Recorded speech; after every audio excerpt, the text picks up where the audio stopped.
Welcome to the Football Forecast, your ultimate guide to the NFL week ahead.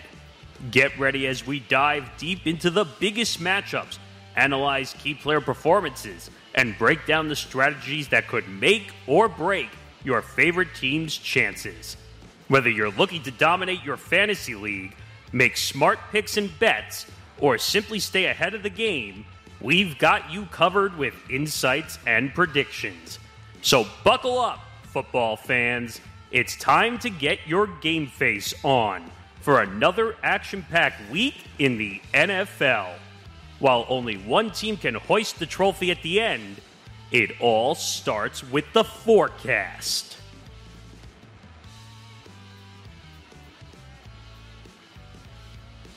Welcome to the Football Forecast here on the Empty the Bench Podcast Network. We have officially made it to the Conference Championship, which means there's only 2 weeks left to go. Well, 3 weeks if you're counting the week off in between for Super Bowl week. But glad to be back.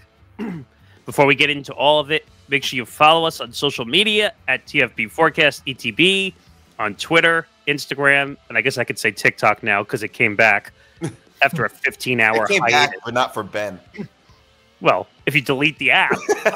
I was being an idiot. It came back for all of us who didn't delete the app. Yeah. Who would have thought it would have disappeared for 15 hours and then said, I'm back? That's like the shortest disappearance ever. What was the name of that White Sox catcher who retired for like 24 hours? Oh, a few years ago. I know who you're talking about, but I can't think of it off the top of my head. We'll figure it out. But make sure you follow us on YouTube, youtube.com/ETB Network. We're over 900 subscribers. Please help us. We're very close to 1,000. Please subscribe, like and subscribe. Please hit the button. It helps the algorithm. It helps us. We bring more content to you. Everybody wins. Listen to the Football Forecast wherever you get your podcasts as well, whether that's Apple, Spotify, Acast, YouTube Premium, anywhere you get your podcasts on the audio side, we are there. Also, the Football Forecast is presented by Playback. Watching sports is more fun with others, but we spend too much of our time watching alone. Playback is a virtual space where communities can stream live sports together with everyone perfectly synced up. Creators can hop on stage, deliver their own play-by-play analysis and commentary, and invite viewers up for Q&A. Playback makes watching sports fully interactive and a social experience. From playing fantasy sports, repping your favorite players and teams, and watching with the commentators and communities you care about. Win or lose, sports are best enjoyed together. Join our community by going to playback.tv/ETB Network to find out more, including our live stream schedule. We did the national championship. I kind of got dragged into that stream by accident. But I did have a good time watching it. I had a good time watching it. Friend. Good game. Ben, congratulations. Yes. I needed some help on that stream. Yeah. I'm sorry, but congratulations, Ben. You guys definitely deserved it. You played one heck of a game, and your team is extremely talented. And I know a couple of your guys have declared for the draft. A couple of my guys have declared for the draft. So, a well-deserved congratulations to you. Thank you. Yeah, I can't pronounce that guy's name to save my life on Ohio State. Nick, you kept telling me the name, and I couldn't pronounce it. Is it the? You mean JTT? What? You mean the Ohio State defense? Was it the running back or the receiver? The name I couldn't pronounce. He had 3 touchdowns. Oh, Emeka Egbuka? Is it him? I don't know. Quinshon Judkins? Yeah, him. Who? Yeah. Quinshon Judkins? Quinshon Judkins. That's an easy name to pronounce. I don't know. I have trouble pronouncing it. There's way harder names to pronounce on Ohio State than Quinshon Judkins. By the way, speaking of fun moments, I know I'm going off track for a second. Did you see that he had one of the most interesting NIL deals in the history of NILs? Quinshon Judkins? What was it? So his touchdowns are tied to $1,000 donation per touchdown to the Ohio State donor association to help people with kidneys and everything, like to donate, and so that people can get what they need. So his 3 touchdowns raised $3,000. Oh, wow. For hospital charity. Really cool. So I thought that was kind of a cool moment for NILs that didn't involve being greedy pigs like some of these guys are. So I just thought that was a little bit of a fun moment.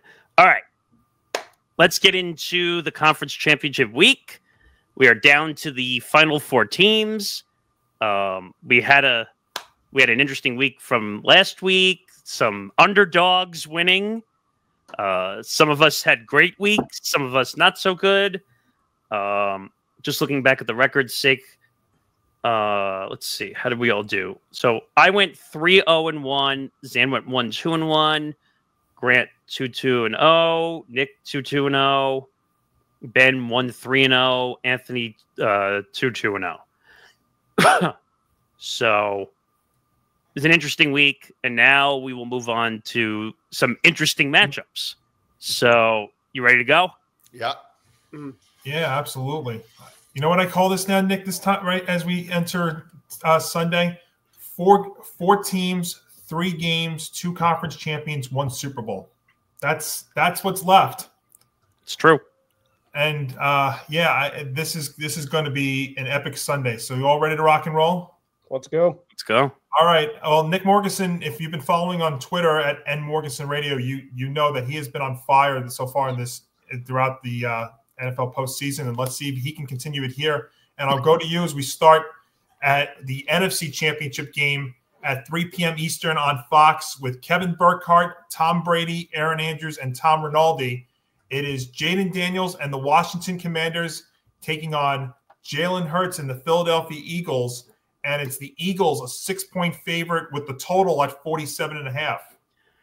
So just looking back for a second at the game against the Lions, I think I said it last week. The Lions defense had to come back down to earth at some point, and they had to outscore. Well, the offense had to outscore their defense. They just did not do that in the last game. Their defense got destroyed by Jaden Daniels. He was able to run out of the pocket. They were not able to conceal him, and that screwed them in the long run, and they could not score enough. So Jaden Daniels is a stud. Anthony and I talked about it on Empty the Bench the other day, that this guy is probably a top 5 quarterback right now in the NFL. And there's only a few other guys. What was the list you had, Anthony, with him being number 5?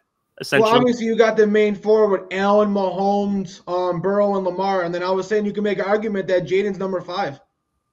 Yeah, and I agree with that. I think he is the number 5 quarterback right now. Now there's only 4 quarterbacks left. Well, we're talking about across the whole league. But, I actually – yeah, I guess you could say that. I guess you could. I mean, he's had an unprecedented playoffs, also as a rookie, going on the road and winning 2 in a row. No one expected that out of him. Maybe they expected 1 victory because the Bucs are not exactly the best team out there, but no one expected them to beat the Lions. Well, I would say the Mount Rushmore right now would be Mahomes, then Allen, then Lamar Jackson, and then Joe Burrow, probably. And then Jaden Daniels. Yeah, and you can make an argument for Jaden Daniels at 5. To be honest, I actually would debate Jaden Daniels right now over Burrow. No, that's insane. No, it's not. I think that's actually insane. I would much rather have Joe Burrow, but Jaden Daniels is great too, obviously. I would rather have Joe Burrow, but I'd rather have Jaden Daniels' team. That's what. That's an interesting way of looking at it. That's the way to look at it. But because honestly, when you look at the awards, like the NFL honors with the awards that came out this year, I think Joe Burrow should win Offensive Player of the Year. I don't think he should win MVP, but I think Offensive Player of the Year he should win. I guess that's an interesting way of looking at it. Joe Burrow had a great year. He did have a good year. It's his defense that really effed him up big time. I just don't think he can win the MVP with that bad of a record, to be honest. No, not MVP. That you have to really. No. I'm not saying that's really why the NFL does that right when they have Offensive Player of the Year versus MVP, because they're supposed to be 2 totally separate things. That sounds like something Major League Baseball should do. They should, but that's a whole different in baseball because every player plays both sides of the ball except pitchers. But I'm just saying, Major League Baseball. Hey, Rob, maybe you should listen to that and do something about it. Anyway, this is not a baseball show. We already have that. We already have that. So, to get back to this game, I'm taking the Commanders. Full upset against the Eagles. How do you? And I'm going to put it up. Don't disrespect the Commanders. I'm going to say it again. Jayden Daniels is on fire. How do you go against the hot hand right now? This guy is performing. He doesn't feel any emotion whatsoever. It looks like he has no pulse on the sideline, which I don't understand how as a rookie, how he's not feeling anything whatsoever. Maybe he just handles the pressure very well. I have concerns about Jalen Hurts if he's 100% healthy. I know he was cleared. I know he's been practicing, but he's not throwing the football very well. That's another main concern that I have. And if he can't get the football down the field, that is a problem. You can't rely on Saquon Barkley forever to win you games. It's just they're going to start stacking the box against the Eagles and take the run game away. So the other issue is Jalen Hurts and A.J. Brown not being on the same page. That's another issue that's going on. A.J. Brown would rather read books on the sideline than worry about what's actually happening on the field. Yeah, A.J. Brown's on page 24, and Jalen Hurts hasn't picked up the book yet. So yeah, that's actually a pretty good analogy. But yeah, this is not close for me, in my opinion. This is Commanders completely outright on an upset. He's called it before. Out of curiosity, would you take the over or under on 47.5, Nick? I don't know. I think the number's high. I think the number is a little bit high because I think the Eagles have a good defense. It's just a matter of, will the offense come to play? Well, here's the thing, though. If the higher scoring the game is, the more likely the Commanders are to win. Well, yeah, because they're just going to outrun and outthrow. The lower scoring the game, the more likely the Eagles are to win. So if I'm taking I feel like if I were to take the Commanders, I would also take the over. If this becomes a duel of offense, Jayden Daniels is going to beat Jalen Hurts. Yeah, that's just because first of all, Jayden is just hot right now throwing the football, and he can escape. Jalen's not escaping the pocket at all, and he's getting sacked way more than he has been during the regular season. Yeah, this is a massive upset for me. I'm taking the Commanders again. All right, Nick D. Yeah, I totally agree. I'm taking the Commanders to upset the Eagles. I think they win outright. And I also like the over in this. I also like the over. I think that the Commanders, they can just sometimes put up a whole lot of points. I think the problem with the Eagles is that there's just too many flaws with them right now. Jalen Hurts, first of all, is not 100% healthy. Their offense is not that, like, their passing game right now is not dynamic. And the other issue, and the Commanders right now are just a really hot team. And Jayden Daniels has been playing better than Jalen Hurts. Also, I think that one of the biggest problems with the Eagles is that they're not the type of team that can play from behind, which is another issue because they're very much a run-first offense, and their passing game is not their strong suit. So I don't think they're built to play from behind. And if the Commanders get out to a hot start, I really think it's going to be a big problem for the Eagles. And you know what? I think the Rams could have also very easily beaten the Eagles. And, you know, I think a lot of that was the elements. And the Eagles are able to pull it off. But right now, I don't think the Eagles look that great. Yeah, that's all fair. That's a good point you made, too. Say the Commanders get an early lead. We haven't seen the Eagles, especially in the playoffs so far, play from behind. Well, especially if he's not willing to throw the football, you're not going to win from behind. Yeah. The one thing I will say, though, to counter that is the Commanders, their run defense, though, is not any good. And no, it's not. But the thing is also, though, you can't be one-dimensional if you're the Eagles. It's hard to win a game being one-dimensional. Man, you know, it feels – I'm going to play a conservative, and I'm going to take the Commanders to cover. I don't know if I would put them, though, on the money line. I was thinking it's tempting to sprinkle a little bit on the money line with the Commanders, but I'm going to at least take them plus the 6. It's a little bloated, the number, and a lot of the talk has been about what the Commanders have going for them, which is a lot. But the Eagles defensively have a lot going for them, too, and that's what's the cool part of this matchup on Sunday, because that's what's propelled them to win these two playoff games so far. And I think they're going to be much better than the Lion defense was last week. I mean, let's be fair. I mean, that was a banged up team, but Jayden Daniels took advantage of that, threw on that secondary.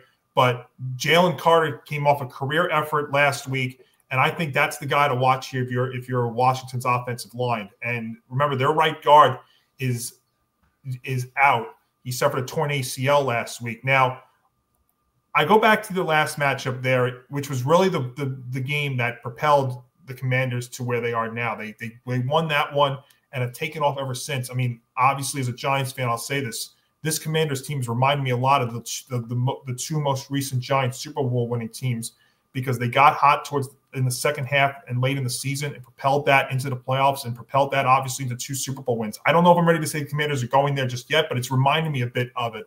But the one thing in that last matchup was Jalen Hurts got hurt with the concussion, and C.J. Gardner-Johnson was ejected, and you saw them take advantage of that. You saw Jaden throwing the ball against his replacement in the secondary. You saw the defense take advantage of Kenny Pickett. The question I have with the Commanders' defense is, which has had a tough time stopping the run this year, is will they be able to keep A.J. Brown and Devontae Smith rather quiet and take their chances with the Eagles being a one-dimensional team for the most part, because that's what it looks like they're going to be on Sunday. Jaden Daniels has been nearly unstoppable, but this Eagles defense is his biggest challenge, and Saquon Barkley has been unstoppable, and the Commanders have not been able to stop the run this year. And the Eagles they've been unstoppable at home all season. I think this game is going to be a thriller, but I'm going to take the Eagles to win 27-23. So I will take the Commanders +6, and I will take the over there at Lincoln Financial. Anthony. So, yeah, I'm going to echo a lot of the same things that you said, Johnny. Obviously, first off, I got to mention Jaden Daniels and what he's accomplished this season. I mean, pretty much he's tied for almost every record for the playoffs. I mean, he's got the most playoff wins by a rookie, most road playoff wins by a rookie. Now he's made it to the conference championship, which is the furthest rookie quarterbacks ever made it. But the one thing that's all happened with all those quarterbacks before is they all lost in the conference championship game, and we've never seen a rookie quarterback get that far. Now, if there ever is a rookie quarterback to get it done and get it all the way to the Super Bowl, it would have to be Jaden Daniels. But obviously, one thing that does scare me is that Commanders' run defense. And we kept talking about how hot Jaden Daniels is. What about how hot Saquon Barkley is? I mean, right now, that guy's the best running back in the league, and it's not even close. And I think with that great offensive line that the Philadelphia Eagles have, with Jalen Hurts' running ability and with obviously Saquon Barkley's running ability, I think they're going to be able to get the ball and be able to keep ball control and be able to win the time of possession and kind of basically keep Jaden Daniels off the field. I mean, that's the only way you're going to be able to beat Jaden Daniels is by just not having him on the football field. And I think with the offensive line and the run game they have, they'll be able to get that done. I also think with Devontae Smith and A.J. Brown, and even though he's hurt, Jalen Hurts, I think they'll be able to do just enough to make sure they're not too one-dimensional. But obviously, yeah, I'm going to have to go Eagles, no cover. Jaden Daniels himself will be able to get the job done to be able to keep this a close enough game to where the Eagles don't cover. One thing I do want to mention is Quinyon Mitchell, the rookie for the Eagles. Now, in the first matchup, he did a real good job neutralizing Terry McLaurin. Now, the Commanders do got a decent receiving core, but they mainly got one dominant guy, and that's Terry McLaurin. Mitchell was able to pretty much shut him down in the first matchup. Now, if he could be healthy and not be injured, I know he got injured in the last game. If he's healthy and he can neutralize Terry McLaurin, that makes me even more confident in the Philadelphia Eagles. So give me the Eagles, no cover. Kanan. Yeah, so I like the Commanders in this one. I think with Hurts kind of playing subpar the way he has, it's going to be a battle of the Commanders' offense versus an awesome Philly defense with Jalen Carter, Zach Bond. But I don't think they could get it done because, like you said, being one-dimensional will not help the Eagles any. If you just run it, they're going to stop you. And, you know, Jaden Daniels has been awesome with the chunk plays. So, again, echoing what you said, especially if they're down, I don't think the Eagles can get it done. All right. And Ben? So, when I look at this overall matchup, you know, I know that Johnny and Anthony, you guys were mentioning about how great Jaden Daniels has been. I 100% agree. And Saquon Barkley can make a case, you know, over, you know, guys like Josh Allen, Lamar Jackson, potentially to be MVP this year. He's just been that great. It was an overall, not great running back, but just an overall great player. The biggest thing I look at this overall matchup is Jaden Daniels, like Nick was mentioning, has no fear no matter who right now is playing. I mean, who would have thought last week? I mean, I don't think a lot of people expected the Commanders to go into Detroit and actually pull this overall victory off. I don't think a lot of people expected as well for him to go to Tampa Bay. Tampa Bay is a pretty good home team, and he pulled it off as well too. And when I look at this overall matchup as well, I think it's going to be a very, very close game. And when you look at the close games that Jaden Daniels has been playing in, he's typically been the one that's had the advantage. He's always in the 2-minute drill. If you give him the ball, you're going to be in trouble. I mean, just kind of the way that's been happening. So I think it's going to be a close game, and I think that it's going to come down to the wire. And no discredit to Matthew Stafford at all. Matthew Stafford also had a chance last week to get the job done, and unfortunately it didn't happen. I think Jaden Daniels gets that job done. Even though I do think Matthew Stafford's a great quarterback, don't get me wrong, I think that Jaden Daniels gets the job done in this one.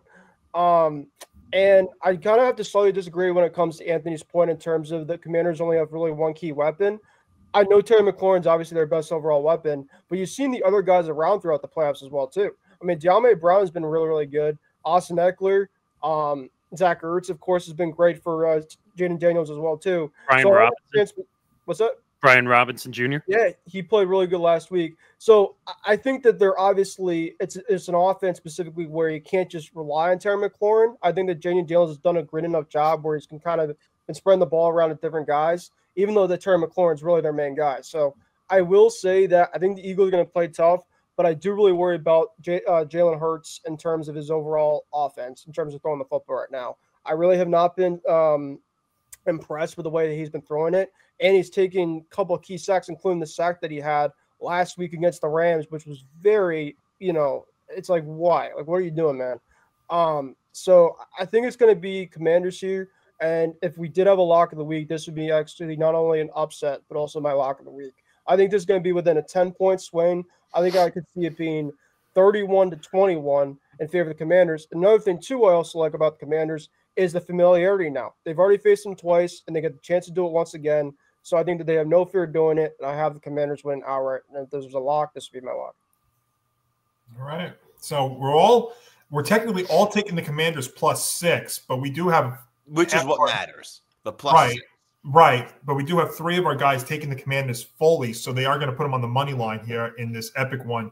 And yeah, this should be a great one. I think both these matchups should be great, and I wouldn't be surprised if we have any combination of the 4 teams playing in 2 weeks there in New Orleans for Super Bowl 59.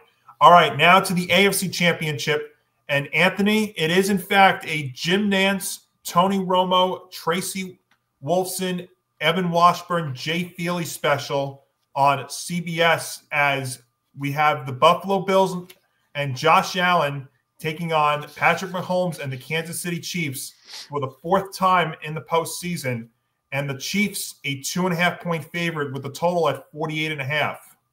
Yeah, after last week, I don't have to talk about the MVP talk anymore. But what I do want to say is, this was supposed to be a rebuild for the Buffalo Bills.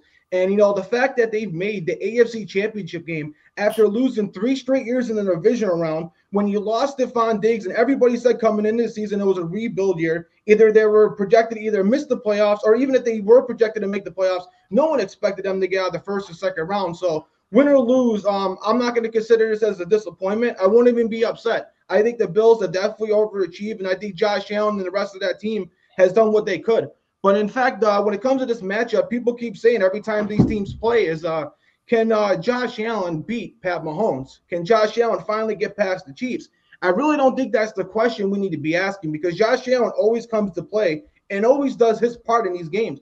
The question we should be asking is the players around Josh Allen going to be able to outplay the players on the Chiefs? Can the Bills defense contain a little bit Travis Kelce and Pat Mahomes? Can the offensive line protect Chris Jones and keep Josh Allen clean? Can the receivers get open on guys like Trent McDuffie and the other great players they have? That's the real question. And, the way the Chiefs have been playing, I really think they have the best defense when it comes down to it. I mean, what that defense has achieved, with the lack of offense they've had for a large part of the season, I think this is the best defense in football. And then you've seen the way Travis Kelce played last week and the way this offense is going to start getting going. I think the Chiefs are, going full cylinder for a three-peat, and I think they're going to be tough to stop. I think Josh Allen is going to do everything he can to keep this game close. I think James Cook will probably have a good game as well. Josh Allen will play like Superman. But what's going to happen is in the fourth quarter, it's either going to be a defensive collapse. Either Tyra Bass is going to miss a field goal. Either a wide receiver is going to make a crucial drop. And the Bills are going to lose to the Chiefs again. So give me the Chiefs to win and cover, and it's going to be my lock of the week. You're trying to like reverse psychology of this thing, I can tell. Kanan. I really like the Bills. Like Anthony said, they kind of surpassed expectations and surprised some people. They came out against a really stacked Ravens team, who everyone was saying how weak the Bills' run defense was and how Derrick Henry was going to run all over them and flatten them. They proved wrong. They came out with the win. With the Chiefs, you have to worry about the run less, so you can kind of focus on stopping Mahomes and Kelsey, as no one stepped up in the run game for them as much as Isaiah Pacheco did. So I got the Bills in this one. If they could, get in man, stop Kelsey because he just shreds the zone, I think the Bills can get it done. So he's taking the Bills. And Ben? Yeah, so obviously, we meet again, I guess, between these two guys in the AFC Championship game. And I just got to really just give my props, by the way, to the Baltimore Ravens and Lamar Jackson in terms of the overall great season. They could have obviously been the same overall case, and I think that game last week was absolutely phenomenal. And I also have to give my credit to Mark Andrews in terms of just I feel for him so bad. I just really want to quickly get that out there really quickly. But in terms of this overall game, the Chiefs are at home, and silly me for picking the Chiefs over the Bills last year. The Chiefs in the playoffs against the Bills have just had their number. And Anthony, I really want to go for you guys. I really, really do. Because obviously, if the Chiefs win, I'm worried that I like Mahomes, but he's going to take Brady over, I think, potentially. It's going to be really, really close. So those arguments are really starting to hit me a little bit. But, I think the Chiefs are going to win. They're going to cover this. It's going to be a close one. I will say the Bills, their second half last week was very conservative under Joe Brady. And I think that if you're going to play conservative against a team like the Chiefs, I think you're asking for trouble. And I think that the Ravens had a couple chances last week in that second half where they didn't take advantage of it or they had the turnovers. I don't think the Chiefs are going to have that this coming Sunday. So I'm going to have the Chiefs here to cover. Nick Morganson, what do you have? So when I look at this game, I look at one guy, and I think of one word. I think of clutch, and I think of Patrick Mahomes in these situations. And don't get me wrong. Josh Allen has had a good year, has done more with nothing, as some people have said here, than any other quarterback this year, with all the injuries, all the issues, and he's managed to get this team to an AFC Championship game. But we're talking about Patrick Mahomes on the other side, even with his team not being perfect by any means. And how many games in a row did we not cover a spread for with the Chiefs this year? It was like 8 or 9 at least. So I think this is going to be a competitive football game. I don't think that's the issue we're going to have. I think this might come down to the end, really, where, like Anthony said, like Bass might miss a field goal in the end. But we could have a miss on the other side, too. They could lose, too. We don't really know. But this is an interesting game. And as much as I want to take the Bills, I feel for them in a lot of ways. I want them to win. No one wants to see the Chiefs win 3 in a row, except for Kansas City fans and the Chiefs. And I just want to go back to one thing I think Ben said, and Anthony and I discussed this too. I feel like it's not 100% fair, the analysis of the Bills from time to time. And Anthony had a really good rant on this when we were talking about the Bills and the Ravens.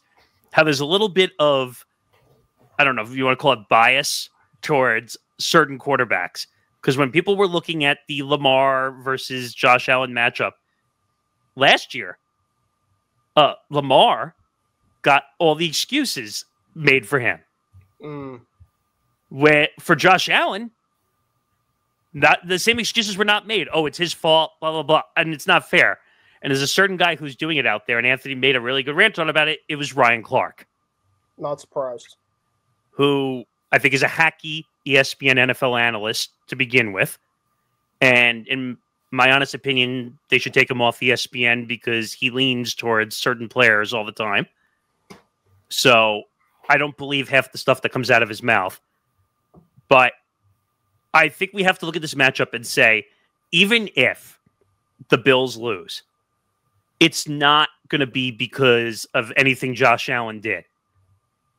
I think we have to respect the fact that these are two amazing quarterbacks that are going to put on a show in prime time, and it's just going to come down to who lives up in the clutch moment and who can live up in that deep highest intensity moments, who can handle it more. And I just think Mahomes is going to somehow figure it out. Because if I'm not mistaken, that was the drive with what, like 10 seconds left that he drove all the way down the field and they won the game. Yeah, 13 seconds. Was it okay. Don't tell Anthony this, guys. Like, this is probably giving PTSD right now. I know it's so crazy because Anthony's teams have made deep runs and they fall in the most dramatic of ways, and then there's us, which can't even sniff this promised land. So it's two extremes here. Here's the final thing I'll say. I think the Chiefs win, but I literally think this comes down to like the last 2 minutes of the fourth quarter. So I think it's going to be like a 50-50 type situation in the end that's going to determine this game. And I think the Chiefs will barely cover somehow, whether it's a field goal or some kind of weird situation that happens. So I'm taking the Chiefs to cover. Nick, real quick, before I go to Nick D. So some people's books, when they bet the Texan-Chief game last week, actually had it at 9.5. And they were going berserk because the safety that was in the end zone, the safety that the Chiefs took. That's the mistake I made. Yes. Nick D and I talked about this because I was so confused when we were looking at the spreads we had. And I'm like, why are they saying Al Michaels is smiling at the end of the game? And then you pointed out to me that there was some different spreads. Right, because that's a pretty common thing where you could have alternate spreads. I had it at 8.5. I didn't know until that safety that you could get it at 9.5. Yeah, I learned that for the first time myself. Well, and speaking of which, the funny thing is we do this. DraftKings, which is the book that we use for the football forecast, this number jumped up to 2.5 on Friday. This was pretty much with everybody else at 1.5, and a few hours before we recorded this, it actually jumped up to 2.5, which I think is very, very telling. So it's telling you that the majority of the betting public is betting the Chiefs in this game. I just want to point out one more thing also. It's very surprising, by the way, that Pacheco just disappeared in last week's game. Now, is he still hurt? I don't know. I would stay with Kareem Hunt if I'm the Chiefs. I would just ride that hot hand. He was running through the blocks more aggressively. Pacheco just does not look like himself, and I would just stay with Kareem Hunt and let him run. That's what I would do. All right, yeah. Nick D, what do you have? I like the Bills. I'm going with the Bills. Right now, I think the Bills look like a stronger team than the Chiefs right now. I think the Chiefs have had a lot of close calls this year. And I understand they figure out a way to win. I get all that. But it's also true that that's not always going to work when you're playing against the best teams. And like that, I don't know is necessarily enough. And also, I just feel like it's the Bills' year in a way. Like, it's ultimately like this year is the year for the taking for the Bills. I mean, obviously, it's going to be tough for them because they're playing on the road and the refs and all that. So I think there's going to be a fair amount of controversy in this game when it comes to officiating. But overall, right now, the Bills just look like a better team overall. I think their defense is better. I think maybe not I think their offenses both look fairly good. But you know what? This year, the Chiefs have shown a lot of weaknesses, is how I would say it. Like the Chiefs have just shown a lot of weaknesses throughout the year that I think the Bills could take advantage of. Okay. Now, I do have a few concerns. About the Bills. One of them is that, like last game against the Ravens, they were not good in the second half. They were great in the first half. They were not great in the second half. So I don't think they scored. Right. They did. They scored 2 field goals, but they didn't score. They didn't get in the end zone. That being said, I think the game plan for the Bills will be different this time around. I think there'll be a lot more airing it out from Josh Allen and not just running between the tackles. It looked a lot like Notre Dame's game plan against Ohio State. Well, they were ending up behind the sticks a bunch. That's what was getting them in trouble. Yeah, so I don't think the game plan is going to be the exact same as it was against the Ravens. But right now, I think the Bills look like a better team. I could see that. All right. So hey, Johnny, before you go, I just want to make one final note, too, for injuries-wise. For the Bills, Tyler Rapp, their starting safety's out. So they're going to have to play rookie Cole Bishop. Now, he had his struggles this season, but he's also had some good moments as well. So we have to watch that because obviously that's going to be a crucial part. And one thing to watch out for is Christian Benford, the guy who plays like an all-pro, who's been the best corner for the Buffalo Bills. Now, if he's out and they got to play a guy like Kamar Elam, then the Bills have no shot because that's a huge downgrade. And if you know anything about the Bills, you know anything about Kamar Elam, he gets burned every time he's on the field. So hopefully Benford could clear concussion protocols because that's a huge asset for the Bills. Is Tyron Johnson too, Anthony, on the injury report? Yeah, but he's been basically practicing. He's dealing with a minor shoulder injury, but they're expecting him and Milano to play. The ones that we got to watch out for, Rapp's already been reported out, and then Benford, we got to hope he clears concussion protocol. Yeah. By the way, Ben, I'm going to just defend you in what you said something earlier about this whole Mahomes-Brady thing. I mean, Mahomes could win the Super Bowl for the 3rd straight year this year, and I still don't think he's at Brady's. He's not better than Brady just yet. One of the things that has to happen is the longevity bit too. You know, a lot of the times when we make these comparisons, I think longevity has to be factored in because what if, I mean, and I hate to even go to this extreme, but what if Mahomes suffers a season-ending or a career-ending injury the following year? Then this whole debate's over with. I mean, I saw Stephen A. on First Take the other day say that. Oh, that was blasphemy. Yeah. What did he say? He said that a Chiefs three-peat would cement Patrick Mahomes as the greatest quarterback in NFL history. I know. It was ridiculous. Yeah, you know why he said that? Because Brady didn't win back-to-back Super Bowl titles. He's saying that because he knows everyone's going to react to it. That's why he said it. I think that was a little bit of a reach. I mean, like I said last week, I can make the argument that maybe what the Chiefs are doing here is as remarkable, if not more, than what the Patriots did because of the extra regular season game and the fact that there's 2 extra teams in the playoffs versus Brady's run. But that doesn't also take away from what he's doing too. He's got 7 rings. I know. It's exactly. It's longevity. And he's one with 2 franchises too to take into account. Excellent. No, I get that, but I'm just saying 7 rings compared to possibly 4. Like he also beat Mahomes twice in the playoffs. What? Yeah. He's 2-0 against Mahomes in the playoffs. He beat him in the AFC Championship game, and he beat him in the Super Bowl. So that gives him the leg up right there anyway. Well, not really, because Mahomes, I don't think that has anything to do with it career-wise. They used Pat Mahomes beating Josh Allen against Josh Allen, so how is it one way and not the other? No, I don't think either of those. But it's a little different with Brady because Mahomes was like at the very early stages of his career when Brady beat him. And Brady was in his 40s. He was supposed to be already I also retired. just think it's a silly way of, like, I don't really use that as a reason for which quarterback is better. Because it's not the quarterback versus the quarterback like it's a tennis match. Right? No, but I'm it's saying the team versus the team, and the quarterback is a part of it. No, but I'm saying that you get idiots like Ryan Clark who try to make excuses for certain quarterbacks and not others. Like, that's absolutely true. Like this whole debate of who deserves an excuse over certain quarterbacks is malarkey. It's stupid. It needs to stop.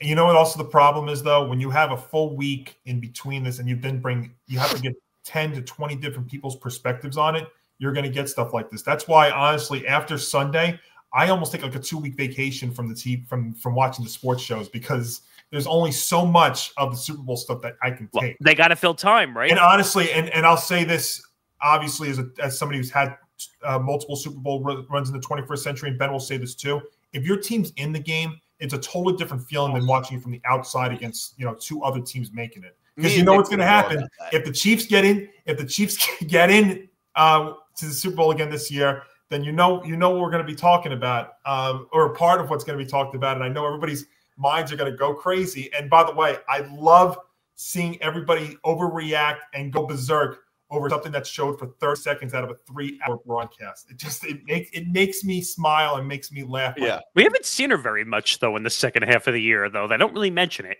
Right. But I just think it's funny because they showed her for 30 seconds. Well, and I think the stupid part of the argument was they were going to break playing the songs. Like that No, they were. that's not why. It was more the fact that she became the whole story. No, but I'm just saying, like, it became overkill that they were just like Right. over the top playing the songs. Iron Eagle was making references during the games. the Like, references are way too easy. That's the But problem. the references are often funny. It's too easy. All right, let me get to the game itself here. Again, this is a spot, I'll tell you right now, if I was to go to a book and bet money on, and I did this in the NFC Championship and the AFC Championship, the first thing I'm attacking is the total, because the total is what I'm more comfortable than anything else. I'm going under. I think this is a little bit of a lower scoring one, or at least not hitting 49. I don't see that happening. And by the way, I think if it does hit 49, I think the Bills are going to win. But I see why everybody wants to pick the Bills, because this in the 4 meetings between these two teams in the playoffs, this looks to be like the best Bills team and the worst Chiefs team. But just going back, and I think from their prior matchup early in the year is a great point to look at without these two teams, because the Chiefs have gotten better. And what I mean by that is their offensive line has improved since that Week 11 matchup. And we saw one of the things we saw the Bills do is they were able to sack Mahomes twice.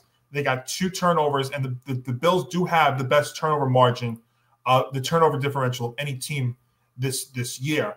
But that last matchup was in Buffalo. That was against a weaker Chiefs offensive line, and that was in the regular season. Now you get to the playoffs, this is a totally different animal. And I feel like this could be a 1-possession game, and whichever excuse or whichever way you want to look at it, the Chiefs went 11-0 in 1-possession games, and I think that has to do with their skill, their talent, the ability to make huge plays in the most clutch moments. And I mean, I look back at that game against the Texans, and the play that I think did it for me was that touchdown that Mahomes threw as he was falling down. I mean, not many guys can make that throw and make that touchdown in that. But if I'm putting it on the spread, I almost have to make this bet thinking, what would I be better off with the result? Would I be better off if I pick the team that's done this before and they get beat by a better team? Or do I go against that grain and it turns out the team that I went against won? What I mean by that is I'm going to live with option A, and I'm going to take the team that's got the better head coach and the better home team and the home team in this matchup, and that is the Chiefs. And I think they win this game 23-20, and I think they go back to the Super Bowl and go for a three-peat. So I'm gonna take the money and the under in this one. I by the way, I don't think I mentioned it. I am also going to go with the under. Yeah, I will too. Oh, Nick, you're muted. Sorry. That's a first from me. Yeah. I would take the under 2. I think this is too high. We should have just let you keep going. See how long it would last. Thank you, Tony. Thank you, Tony Reale. He would catch on. He's a professional. Actually, that show just got canceled anyway. It got canceled a while ago. I know. Yeah. It's so sad. Really quick media thing when it comes to this game. I don't know if you guys saw this, but Travis Kelce's old the woman that he was with before is picking the Bills. I don't know. It's kind of funny. Does anyone care? I wonder why. Does anyone care? Yeah, do you think she might be a little biased and jealous, like a lot of the haters are? Haters are going to hate. I don't know. I saw that. I was just going to say it, but not going to sing it. Haters going to hate. Bad blood. Which reference do you want? Take your pick. Oh, it's too good. It's too good. Or it's out of style. Which reference do you want? See what I mean? It's just too good. All right. Well, I think no matter what, though, I think we're in for an epic Sunday. And guys, it'll be 2 weeks, and then we will be back for Super Bowl 59 down there in what right now is snowy New Orleans. Who would have thought? In the South, they don't know how to handle snow. Please. I mean, you want me to tell the story? Like, Nick D, you want me to tell the story real quick? We have a couple of seconds. Like an ice rink. So this show is premiering on the 10-year anniversary of me moving down from Long Island to Myrtle Beach, South Carolina. The what anniversary? 10-year? 10 years. Yeah, this is the start of year number 11 for me down here. And we had snow Tuesday night into Wednesday. 3 days later, we had 3 to 4 inches of snow. 3 days later, I could not go into work because we had ice in my development. We had icy parking lots in my development. I could not get out of my parking lot until about 3 p.m. 3 days after the snow hit. Nick, I think they've gotten more snow than we have.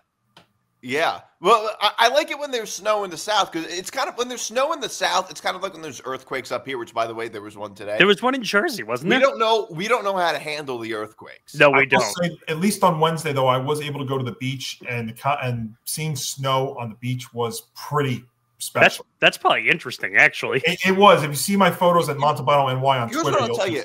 Here's how you know. Here's the ultimate measure of maturity: how you view snow. If you think snow is amazing, you're probably immature. If you hate snow and view it as a nuisance, you've grown up. Well, that's the difference between now. Like 10 years ago, I loved snow because I would get to stay home from school and all that. Same. Now I hate snow because I don't get snow days anymore. I got to deal with it. Well, they had e-learning down here all week with schools, but I don't mind the snow. But at the same time, as a New Yorker, the snow hit Tuesday night and ended early Wednesday morning. As a New Yorker, I would have been on the road by noon on Wednesday. Here it was in South Carolina 3 days later, and I could not even get into work. Well, I think Nick and I can appreciate it the most because we've worked in the city through all the weather, all the bad weather storms. And if we didn't do our jobs, we got fired if we didn't go in. Just to put in perspective also, I hurt my back about a week and a half ago, and I went to work and worked through it every single day. That was not an issue. But the fact you're like the reverse Ben Simmons. Well, I guess I took an extra. Well, I unfortunately had to take an extra day this week because of 3 inches of snow. Who would have thought? Well, the only difference is he's not wearing goofy outfits and he's not dating a Kardashian. Kardashian's not in my blood. No. But that's it, guys. We'll see where these games go, and we'll see what happens as we head towards Super Bowl 59 in New Orleans in 2 weeks. By the way, this is an episode under an hour for the first time all year. No, last week's was under an hour too. Was it under an hour? It was. Yep. I guess I wasn't paying attention. You would have kind of expect with 6 people. Only 2 matchups. Hopefully, it'd be under it. I would hope so. But make sure you follow the show on social media at TFP Forecast ETB. Twitter, Instagram, and happily TikTok, because that's where most of our views come from. Most of our views are from the CCP. Yes. Yeah. But check us out on all those platforms. Check us out on our YouTube channel, youtube.com/ETB Network. That's where this show is. That's where all our other shows are. For everyone that's on here, please go subscribe to the YouTube channel. So go check that out as well. Listen to the Football Forecast wherever you get your podcasts. So Apple, Spotify, all other platforms, Acast, YouTube Premium. Go check that out as well. And something I forgot to actually make a banner for. The ETB Network is going to Substack starting Super Bowl week. So a lot of content, a lot of football content will start probably February 2nd, the beginning of Super Bowl week. A lot of betting stuff, a lot of other football stuff, some writing, audio, video stuff. So just be aware of all that. The ETB Network Substack is alive and well and will be ready on February 2nd. So look out for that as well. All right. So go enjoy the conference games, see how the outcomes come, and then for next week, we do this every year on this show, whether it's been Football Friday or now Football Forecast. We usually do a live stream for the Super Bowl week because it's technically last week, and then we come back, we do a recap week for the year. But we always do a live stream for the Super Bowl. Time to be determined right now because we're still working out when everybody can be around to do this. So when we all agree to a time, that's when everybody else will know the time. Yeah. So just stay tuned to our social medias at TFP Forecast ETB, at ETB Network to find out more. Right. So there'll be no show next Friday or Saturday. And we'll yes. come back the Saturday after the February the 8th for the big yes. show. So a week off. If any news breaks in the interim, we'll do some short videos for coaching news and all that stuff. We did have a lot of coaching news break. Don't really have time to do that now, but some people are happy and some people are not. And that might be Nick and myself who are not very happy right now. Just saying. Because we don't have to get into it. Yeah, not they feeling the Renaissance. You beat me to it. I was going to say, I don't really feel the defensive-minded head coach. But anyway, that'll do it. Go watch the games. Enjoy everything. Have a good day. And we will see you in 2 weeks for the Super Bowl live stream. Teams to be announced, obviously. And go enjoy the games. And have a good afternoon, everybody. We'll see you in 2 weeks. Go Bulls.